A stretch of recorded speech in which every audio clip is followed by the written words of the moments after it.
안녕하세요, 리바이버입니다. 제가 얼마 전에 테슬라 모델 Y에 대한 차체 리뷰를 했는데 알고 보니 테슬라 모델 Y에는 두 가지 구조의 차체가 있더라고요. 테슬라 서비스 홈페이지에 접속해 보면 컬리전 리페어라고 해서 충돌 수리, 그러니까 충돌에 의한 변형, 파손에 따른 수리를 위한 매뉴얼이 있습니다. 그리고 여기에 모델 Y에 두 가지 구조가 있는데 왼쪽이 기본형 모델이고 오른쪽은 스트럭처럴 팩 모델입니다. 스트럭처럴 팩은 프론트 바디도 기가캐스트, 리어 바디도 기가캐스트에 센터 플로어 패널이 배터리로만 이루어진, 그러니까 배터리 그 자체가 바디가 된 구조라고 볼 수 있습니다. 이걸 셀 투 바디라고 합니다. 테슬라가 모델 S로 전기차를 내놓으면서 강조했던 스케이트보드 플랫폼이 있었죠. 차체 바닥에 배터리를 셀 투 팩으로 만든 플랫폼이 있었는데 이제는 이 스케이트보드 타입도 버렸다고 보시면 됩니다. 더 높은 생산성, 더 긴 주행거리, 생산 비용 절감을 위해서 나온 것이 바로 스트럭처럴 팩이고 스케이트보드 플랫폼은 이제 구형이라고 보는 거죠.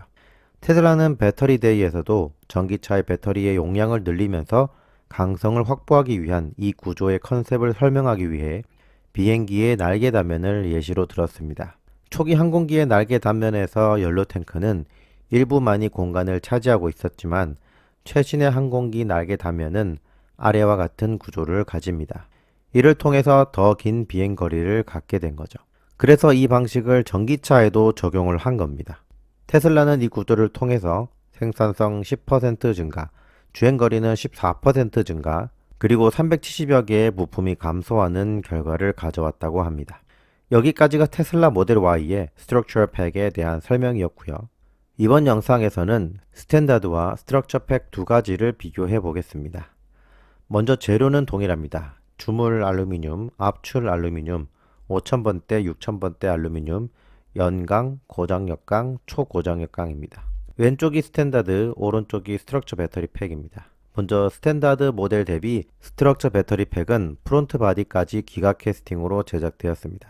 다음으로 사이드실에 있는 압출 알루미늄은 좌우 동일합니다. 하지만 가로지르는 압출 알루미늄은 스트럭처 팩에서 삭제되었습니다. 대신 리어 바디에 이 구조가 추가되었습니다. 스트럭처 팩은 압출 알루미늄이 전방에 두 개가 새로 생겼고 후방에 두 개는 삭제되었습니다. 리어 바디 금형이 완전히 새롭게 제작되었다고 볼 수 있습니다. 다음으로 센터 플로어가 완전히 사라졌습니다. 여기에 배터리 팩을 그대로 넣게 되고 배터리 팩 자체가 충격을 견디는 구조물이 되는 겁니다. 리어 휠 하우스는 일반강에서 6000번대 알루미늄의 면적이 크게 넓어졌습니다. 프론트 바디는 알루미늄 다이 캐스팅이지만 카울 패널은 여전히 고장역강을 사용하고 있습니다. 프론트 사이드 팬더는 스탠다드와 동일하게 일반강이 사용되었습니다. 어퍼 사이드 멤버는 기존 두 개의 부품이 용접되던 것이 프론트 바디에 포함되어 다이 캐스팅 생산됩니다.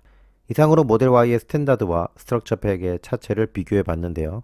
다만 아직 풀리지 않은 것이 프론트 바디가 알루미늄 다이 캐스팅으로 된 차량의 전방 충돌에 대한 안전성입니다. 테슬라 모델 Y는 미국 고속도로 안전보험협회 IIHS에서 탑 세이프티 픽 플러스를 받은 것은 사실입니다.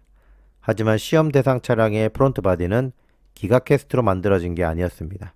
기존의 스탠다드 모델로 충돌 테스트를 했고 사진에서도 볼 수 있듯이 전형적인 크럼플 존에 구겨지는 형상을 볼 수 있습니다. 향후 모델 Y의 기가캐스트 프론트 바디를 대상으로 한 시험 결과가 나와야 기가캐스팅 기술이 안전성과 생산 비용 모두를 잡을 수 있는지 판단할 수 있을 것 같습니다. 지금까지 저는 리바이버였습니다. 감사합니다.